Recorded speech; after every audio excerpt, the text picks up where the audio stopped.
Olá, meu nome é Pablo Vilaça, sou crítico de cinema e fundador do site Cinema em Cena, e eu assisti a Oppenheimer. Mas antes de falar sobre o filme em si, deixa eu fazer dar dois avisos rápidos. Primeiro, que Barbie está estreando no mesmo dia nos cinemas que Oppenheimer, existe essa disputa, digamos, entre os dois filmes, então eu resolvi subir os vídeos que eu gravei sobre os dois filmes no mesmo dia. Tá? Então, se você quiser ver o vídeo sobre a Barbie, vai estar linkado aqui em algum lugar, porque eu vou disponibilizar ao mesmo tempo que o vídeo sobre Oppenheimer. E o segundo aviso é que no começo de setembro, eu vou oferecer o curso Teoria e Linguagem Crítica, com aulas ao vivo, online. E, claro, as aulas ficam gravadas para quem não puder ver ao vivo ou quiser rever as aulas depois. E é um curso que o objetivo desse curso é ajudar a expandir o olhar de quem gosta de cinema, para que você consiga enxergar os detalhes da construção narrativa de um filme, de direção de arte, direção, montagem, som, etc., que fazem o filme ter o efeito que ele tem. Normalmente, vários elementos que eu discuto aqui, na série de cenas em detalhes ou nas críticas, é justamente para oferecer para o espectador ferramentas para conseguir observar esse tipo de elemento. Tá? As informações sobre o curso, etc., estão no link que eu vou colocar na descrição do vídeo. Muito bem, Oppenheimer. Primeiro, deixa eu oferecer para vocês uma informação que não está no filme e que eu acho que deveria estar, mas enfim, o filme é um filme que já oferece muitas informações relevantes, então eu não vou, culpar o filme por deixar essa informação específica de fora. Mas eu acho que é algo importante para que a gente contextualize a seriedade e a importância até do próprio filme.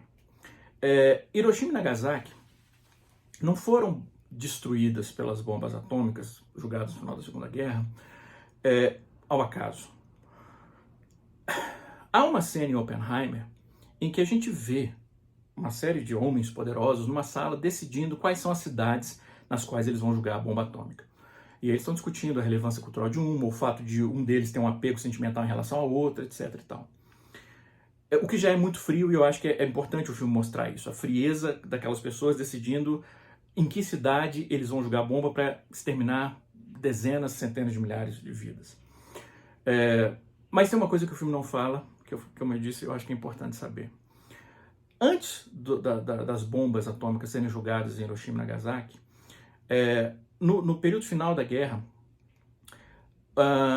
os aliados bombardearam o Japão e várias cidades do Japão de uma maneira maciça. E Tóquio, por exemplo, sofreu um dos maiores bombardeios aéreos da história, totalmente destruído. Tem filme sobre isso, 30 segundos sobre Tóquio, enfim. E várias outras cidades. E Hiroshima e Nagasaki não foram bombardeadas durante esse período em que várias cidades japonesas estavam sendo bombardeadas. E elas não foram bombardeadas porque elas estavam sendo poupadas para a bomba atômica. Porque eles queriam não só jogar bomba atômica nessas cidades, mas eles queriam poder analisar os efeitos da bomba atômica sem contaminação por outros fatores. Então, para poder avaliar melhor o efeito da bomba atômica sobre as cidades, sobre as pessoas, eles preservaram essas cidades para poder estudar melhor depois que eles jogassem. É de uma frieza, de uma crueldade, principalmente quando a gente lembra que a guerra estava praticamente acabada, o Japão já estava praticamente rendido, só não tinha se rendido porque estava querendo negociar condições melhores de rendição, mas enfim, é de uma brutalidade, de uma crueldade, de uma desumanidade que é imensa. E que tematicamente é algo que o Christopher Nolan discute muito, muito, muito bem em Oppenheimer. Eu sou um fã de Christopher Nolan há muito tempo. Se vocês forem ver minhas críticas no Cinema em Cena, eu dei praticamente 5 estrelas para todos os filmes. Vários dos filmes do Christopher Nolan eu analisei com texto dividido em 2 partes, mas houve um certo desencantamento, digamos assim, meu em relação ao Christopher Nolan nos seus 2 últimos. Eu não gostei muito gostei moderadamente de Interestelar e gostei moderadamente de Dunkirk. Oppenheimer, então, nesse sentido, para mim, é uma volta do Christopher Nolan à sua boa forma, porque é um filme que ele, ao mesmo tempo que ele é intelectualmente muito ambicioso, é um filme que narrativamente ele faz jus a essa ambição temática que ele demonstra. É um filme que é sobre Oppenheimer, o criador, considerado o pai da bomba atômica, e ele vai acompanhar a vida do Oppenheimer de uma maneira bem mais breve até chegar ao início do Projeto Manhattan, e aí ele vai se dedicar a ver com detalhes o Projeto Manhattan em si e como aqueles cientistas, aquela comunidade científica toda foi unida, foi trazida para um deserto no Novo México para poder criar a bomba atômica num espaço curtíssimo de tempo, relativamente curto de tempo. E o filme se dedica a isso e depois aos efeitos da bomba em si, mas não os efeitos, vamos dizer assim, sobre Hiroshima e Nagasaki, isso a gente vê perifericamente, aos efeitos em relação à humanidade e em relação ao próprio Oppenheimer, de constatação do que ele fez. É um filme que tem um elenco fantástico, não é só o Cillian Murphy, que vai ganhar um monte de prêmio merecidamente pela sua performance aqui, mas Matt Damon, Robert Downey Jr., também todos que vão, né, possíveis nomes para premiações, mas mesmo nos papéis menores, eu acho que o Christopher Nolan ele resolveu fazer uma coisa bem de cinema, daquele cinema de estúdios da década de 60 até a década de 60, 50, você vai fazer uma superprodução, normalmente ali filme de desastre, principalmente ali na década de 60 e depois 70 também, isso continuou, mesmo depois do cinema de estúdios, de você colocar nomes famosos até para papéis pequenos. Então você tem o Casey Affleck fazendo uma participação relativamente pequena, você tem enfim, uma série de atores que, não vou falar todos porque, enfim, isso não fica chato e também porque é legal, você vai, olha o fulano e tal, mas que até os menores papéis têm muitas vezes nomes que são conhecidos e que normalmente não fariam papéis pequenos como esse, mas fazem pela escala do filme, pela importância do filme e porque é o Christopher Nolan. E o filme, ele a abordagem do Christopher Nolan de um ponto de vista narrativo é uma abordagem quase que de primeira pessoa. Não é de primeira pessoa porque o filme não é contado através de câmera subjetiva. Mas ele vai ao máximo que ele pode na primeira pessoa sem assumir a câmera subjetiva. Então é como se a gente tivesse o tempo todo mergulhado na forma como Oppenheimer está vendo o mundo, nos sentimentos, nas dúvidas, nas sensações que ele está experimentando diante da realidade. Isso é manifestado não só através da trilha maravilhosa, que é uma trilha que muitas vezes, trilha sonora que ela oscila muitas vezes entre algo que parece até poético, sublime, transcendental, e em outros momentos em que é angústia, é tensão, é a sensação de que algo não está no lugar. A trilha, mas não é, você pode falar, não, mas toda trilha faz isso. Sim, mas não de uma forma tão próxima a um personagem específico.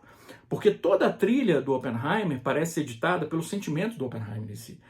Não é como se as cenas que não têm o Oppenheimer, ou as cenas, mesmo que tenham o Oppenheimer, a construção da cena em ponto de vista de fotografia, trilha sonora, sejam independentes. Não. É como se o estado de espírito do protagonista contagiasse a construção do filme. E isso reflete também na montagem, que é uma montagem extremamente fluida, e aí eu não estou falando só de cronologia, embora, claro, sendo um filme do Christopher Nolan, a cronologia fluida já é de se esperar, mas de um ponto de vista de mergulhar o espectador na mente, na inteligência daquele homem. Então, já desde muito cedo, quando ele, por exemplo, ele vê um monte de gotinha de chuva caindo numa poça, e as ondas se espalhando, e cada gotinha e se entrecruzando, e aí você tem pequenos inserts, digamos assim, momentos, planos que são rapidíssimos, não chegam a ser subliminares, mas próximos disso, que já ilustram os insights que aquilo pode estar provocando no Oppenheimer para que ele venha ter ideias, enfim. E o filme inteiro faz isso. Seja não só em relação às ideias científicas que ele tem, mas em relação aos sentimentos que ele tem. É um filme muito ligado à primeira pessoa. Ele está dando um depoimento, por exemplo, e aí de repente ele se enxerga nu. Que é um negócio assim, eu não sei se esse é um momento específico, eu não sei se o Christopher Nolan exagera, assim, quando eu estava anotando durante o filme, eu escrevi quando ele aparecia nu, enfim, até mais do que nu, eu não vou falar porque vocês vão ver o filme, mas não apenas nu durante o depoimento, e eu falei, eu entendo o que o Nolan está fazendo, mas não é demais? Mas ao mesmo tempo, como eu falei, ele se manteve, ele tomou a decisão de contar o filme a partir da visão do protagonista. E o protagonista estava se sentindo daquele modo, exposto daquele modo, naquele momento, ele resolveu ilustrar daquela forma. Então, assim, exagerado ou não, é coeso com a visão do filme. Funciona, é coeso. Então, a gente pode até questionar a intensidade do recurso, mas o recurso em si, ele é perfeito para a proposta do filme.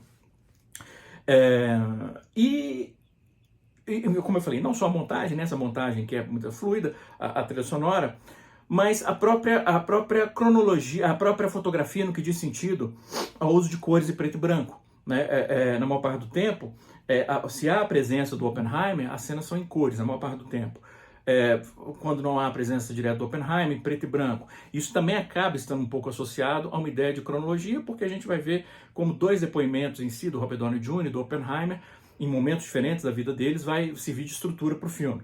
Vão servir de estrutura para o filme. Mas há uma ligação da cor ao Oppenheimer, porque às vezes a gente vê o mesmo depoimento, por exemplo, lá para uma comissão que é formada, quando a gente vê só o Robert Downey Jr. preto e branco, mas você tem o Oppenheimer em cores.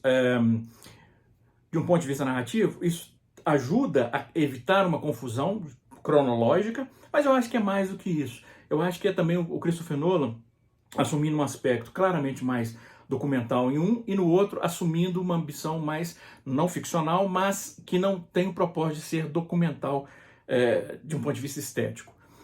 Embora a direção de arte do filme ela é uma direção, principalmente na reconstrução da cidade do Projeto Manhattan, que é tão cuidadosa, e da própria bomba em si, e da torre, e dos elementos todos relacionados, a direção de arte, figurino do filme perfeito, que acaba tendo uma verossimilhança que é realmente muito grande. Então é um filme que, de um ponto de vista estético, é um filme muito bem resolvido, é um filme eficiente, é um filme que ele oscila muito bem entre uma observação direta nas cenas do Robert Downey Jr. e uma coisa subjetiva no restante do filme. E leva o espectador a se identificar muito com o Oppenheimer, que afinal de contas acaba sendo o objetivo do filme. Mas aí vem a questão temática. Quer que a gente se identifique com o cara que criou a bomba atômica? Esse monstro? Primeiro que é uma visão redutiva, né, de encarar o Oppenheimer como o monstro que criou a bomba atômica. Tem até um documentário que eu esqueci completamente o nome, é um documentário que eu até vi recentemente, não tinha visto antes. Eu vi recentemente, eu vou tentar colocar na descrição do vídeo, que, enfim, que é um documentário bem interessante sobre a vida do Oppenheimer. Mas, qual a responsabilidade de alguém que gere, administra e viabiliza um projeto para a criação de uma arma de destruição em massa? Qual é a responsabilidade ética e moral dessa pessoa em relação aos efeitos de como aquela bomba vai ser utilizada, de como aquele invento vai ser utilizado? Havia outra saída? A partir do momento que os nazistas estavam com um projeto próprio de construção de uma bomba atômica, será que uma postura moralista de não podemos também construir uma bomba? Será que isso é a velha questão, a intolerância? Se você permite intolerância, se você é tolerante com a intolerância se torna tão grande que ela vai impedir que a tolerância exista. Tudo se torna intolerante. Ela massacra quem é tolerante. Será que se você permite que só aqueles são nazistas envolvam bomba atômica, então será que não era uma obrigação moral, histórica, que eles construíssem também? É uma das discussões do filme. Seja como for, a história, como eu falei no início desse vídeo, a gente sabe que ela não termina bem. Ela não termina bem. Então, ela pode... É uma questão moral? Mas no final, de um ponto de vista moral, não existia justificativa para... Enfim, já falei isso no início do vídeo, não vou me repetir. Mas o filme, ele discute isso. Essa é a proposta do filme. Além de discutir a personalidade do Oppenheimer, o filme tem um interesse muito grande pelas complexidades morais que um cara como Oppenheimer é obrigado a lidar. E inclusive, é muito honesto, porque em certo momento do filme, até o próprio filme questiona se o fato dele se demonstrar tão, não digo arrependido pela criação da bomba, mas tão torturado pelos efeitos dela, se isso não seria uma forma meio cínica dele, ao mesmo tempo, poder, eu sou o inventor da bomba atômica, mas não ter que lidar com as repercussões morais disso. Mas, eu sou o inventor da bomba atômica, mas não queria que ela fosse utilizada assim. Então, me admirem como cientista sem me criticar como ser humano. Até que ponto isso era uma postura real? Até que ponto era uma postura cínica? Né? Seja como for, é um cara que realmente, nos anos pós-guerra, ele demonstrou uma preocupação muito grande com a propagação das armas de destruição em massa, e o que o filme ilustra bem. Mas existe essa questão que é interessante. Então, o filme, ao mesmo tempo, é um estudo de personagem, mas é um estudo moral e é um estudo temático em relação a inevitabilidade de algo como uma bomba atômica, e agora que ela existe, e aí? O que a humanidade faz com isso? E é um filme muito complexo. É um filme que ele não oferece respostas fáceis. Enfim, é um filme adulto. É um filme... engraçado, quando você compara esse filme, por exemplo, com filmes como a teoria de tudo, a Theory of Everything, o filme com o Ed Redmayne, que ele faz o Stephen Hawking, ou como quando você compara com o filme, também me deu um branco, os dois filmes são horríveis, tanto o filme sobre o Stephen Hawking, quanto o filme do Benedict Cumberbatch sobre Alan Turing. Se você compara esses dois filmes, que na verdade tem muita similaridade temática, são sobre dois cientistas com questões pessoais complexas e que criam ou invenções ou desenvolvem teorias que mudam a percepção da humanidade ou a realidade da humanidade e como eles lidam com isso. Os 3 filmes fazem isso. O filme sobre o Alan Turing e o filme sobre Stephen Hawking são aquelas biografias mais convencionais do mundo. Olha, vou saltar desse acontecimento para esse acontecimento, para esse acontecimento, para esse acontecimento, inventou, agora mais... O Oppenheimer jamais ele soa episódico assim. É um filme que ele tem uma construção estrutural orgânica que é muito eficiente. E isso é admirável, porque a gente, como eu falei, através desses 2 filmes, por exemplo, dá para ver como era fácil fazer uma porcaria superficial e que o Nolan evita fazer, e que também muito disso se deve à performance magistral do Cillian Murphy, e que é uma performance que ela é muito construída com um olhar, que é um olhar de constante assombramento. É como se a gente visse no Oppenheimer um homem, através dos seus olhos, que mesmo antes dos efeitos dele descobrir, dele constatar o que seria feito com a sua invenção, já havia ali um compreendimento, uma compreensão suficiente para que a gente visse nos olhos dele o terror diante do que estava por vir e, posteriormente, o terror do que isso passou. Realmente é um filme excepcional.